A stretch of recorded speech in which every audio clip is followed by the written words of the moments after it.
दोस्तों, ज्ञानेश कुमार ने क्या से क्या कर दिया, ये सीपीएम नेता मोहम्मद सलीम से पूछ लीजिए। वो मुंह जुबानी बता देंगे। अपने जिस बेटे को लाड प्यार से पाला, उसके सरनेम को ही छीन लिया गया। पूछ लीजिए 45,000 उन लोगों से जिनको मुख्य चुनाव आयुक्त ज्ञानेश कुमार ने सिरे से खारिज कर दिया।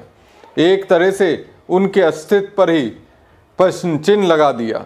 मोहम्मद सलीम के साथ दोस्तों चुनाव आयोग ने क्या किया, उसके आधार पर यह बात सामने आई।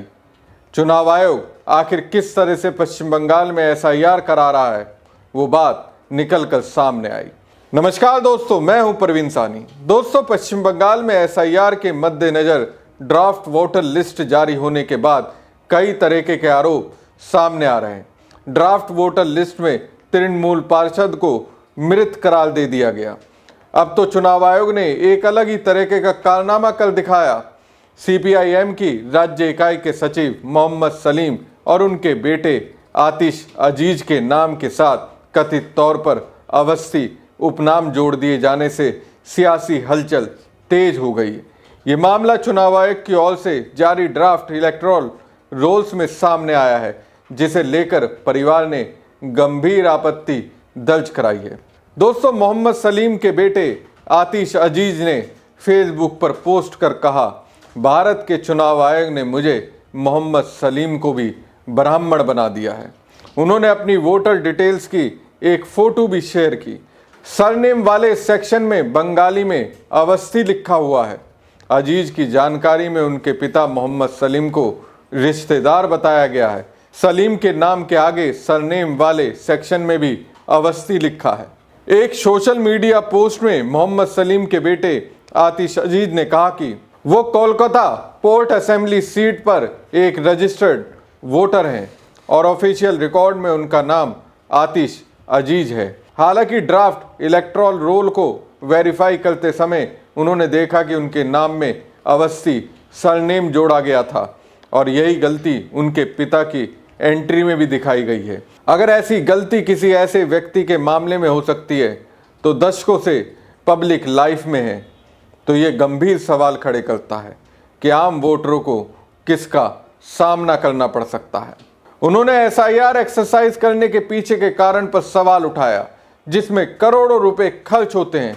अगर बेसिक गलतियां सामने आती रहती हैं, अजीज ने तीखी टिप्पणी करते हुए लिखा कि मीडिया और बीजेपी के कुछ हिस्सों ने दावा किया था कि एसआईआर का इस्तेमाल मुसलमानों को टारगेट करने के लिए किया जाएगा, लेकिन इसके बजाय इस प्रोसेस में सरनेम जोड़कर मेरे पिता मोहम्मद सलीम और मुझे ब्राह्मण बना दिया गया।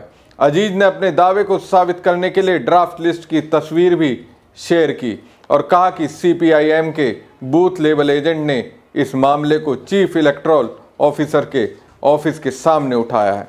वहीं मोहम्मद सलीम ने इलेक्शन कमीशन पर हमला बोलते हुए कहा कि यह गलती दिखाता है कि एसआईआर जैसे गंभीर काम को चुनाव आयोग ने बहुत हल्के में ले लिया है। उसने जरूरी तैयारी नहीं की और इस काम को करने वाले अधिकारियों को जरूरी ट्रेनिंग भी नहीं दी।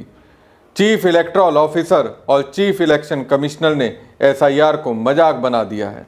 एसआईआर एक्सरसाइज के पहले फेज के तहत गिनती के फॉर्म के डिजिटाइजेशन के बाद ड्राफ्ट इलेक्टोरल रोल्स 16 दिसंबर को पब्लिक किए गए।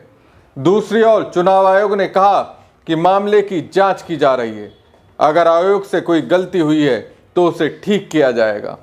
तो देखा आपने चुनाव आयोग किस तरह से एसआईआर करा रहा है और किस तरह से बीजेपी के लिए बंगाल में काम कर रहा है। उसको मैं एक विधानसभा में कराए गए एसआईआर के जरिए आपको बताने का प्रयास करता हूं। दोस्तों, पश्चिम बंगाल में ममता बनर्जी जिस विधानसभा सीट से चुनाव लड़ती हैं वो है भवानीपुर। अब हुआ ये कि भवानीपुर में एसआईआर की वोटर ड्राफ्ट सूची से करीब 45,000 नाम हटा दिए गए, जो इस विधानसभा क्षेत्र के कुल मतदाताओं का करीब 23% है।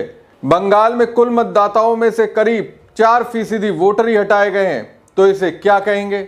मुख्य चुनाव आयुक्त ज्ञानेश कुमार ने स्वामी भक्ति की सारी सीमाएं पार कर दी। कम से कम टीएमसी को तो ऐसा ही लगता है।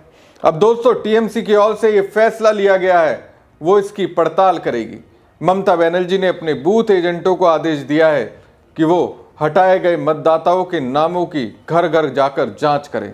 यानी सबूत लाने को कहा है। दोस्तों, चुनाव आयोग के आंकड़ों के अनुसार जनवरी 2025 में भवानीपुर में कुल मतदाता 2,06,295 मतदाता थे। अब मसौदा सूची में केवल 1,61,509 नाम बचे हैं।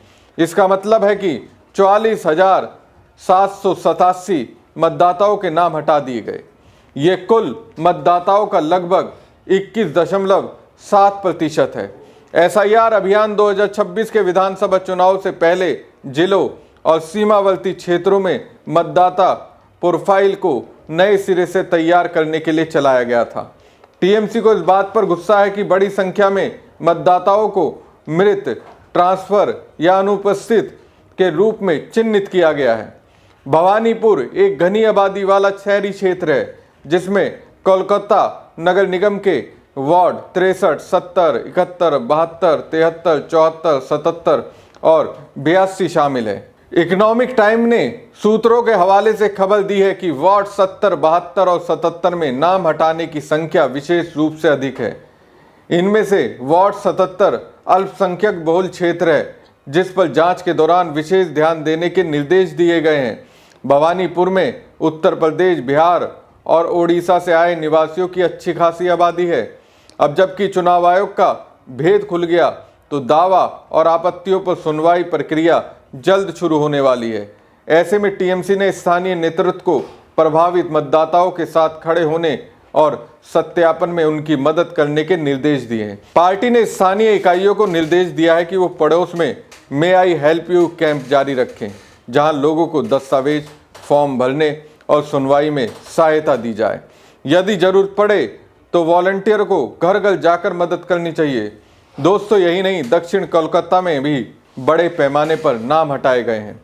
मसौदा सूची के अनुसार राजनीतिक रूप से अहम 4 विधानसभा क्षेत्रों भवानीपुर, कोलकाता पोर्ट, बालीगंज और राजबिहारी में कुल 2,16,000 से अधिक नाम हटाए गए हैं। यह उनके कुल मतदाता आधार का लगभग 24% है। एसआईआर प्रक्रिया शुरू होने से पहले इन क्षेत्रों में कुल लगभग 9,07,000 मतदाता थे। टीएमसी की ये पहल न सिर्फ भवानीपुर बल्कि पूरे राज्य में मतदाताओं के अधिकारों की रक्षा के लिए एक मिसाल हो सकती है। लेकिन इस घटना से ये बात तो साबित हो जाती है चुनाव आयोग कितनी गंभीरता और किसके फायदे के लिए बंगाल में एसआईआर करवा रहा है। हमारी खबर आपको कैसी लगी कमेंट बॉक्स में कमेंट करके जरूर बताएं। साथ ही पेज को ज़्यादा से ज़्यादा लाइक और शेयर कीजिएगा। धन्यवाद।